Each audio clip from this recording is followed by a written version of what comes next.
నమస్కారం, నేను మీ విజయ్.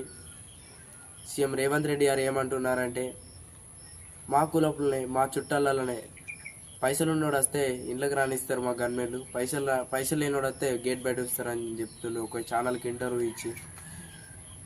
అంటే తెలంగాణ ప్రజలు ఎక్కడ మా చుట్టాలనే పైసలు నోడిస్తే లోపల కూర్చోబెట్టుకోవడం, పైసలు లేని నోడితే బయట నిలబెడతారు మా గన్మెన్లు. సేమ్ మా చుట్టమే ఉంటాడు. నేనని కాదు, మా లాంటి వాళ్ళు చాలా మంది పెడతాడో అర్థం చేసుకోవాలి. మీరు ఓట్లేసి గెలిపించినంత సిగ్గుపడుర్రి అని నేను చెప్తున్నాను. మీరు ఎందుకు ఓట్లు వేసిరు అనుకుంటారు? ఇంకా 6 నెలలకే ఇంతగానం చూపెడుతుండు. అరే రైతు బంధు ముచ్చట మాట్లాడరా అంటే వేరే పార్టీలో బీఆర్ఎస్ పార్టీలో కాంగ్రెస్ గుంజుతుంది. అరే మహిళలకు 2500 ఇచ్చే గురించి మాట్లాడరా భయ్ అంటే, లేకపోతే నేను కాంగ్రెస్ గురించి మాట్లాడు. అరే పింఛన్ 4000 ఇచ్చేటట్టు చూడరా భయ్ అంటే, నేను జీవన్ రెడ్డిని పార్టీలకి ఎమ్మెల్సీకి రాజీనామా చేయకుండా చూస్తా అంటున్నా. అరే నువ్వేనారా చేసేది భయ్? అందుకే తెలంగాణ ప్రజలు సిగ్గుపడుర్రి. ఇప్పటికైనా సోయి తెచ్చుకొని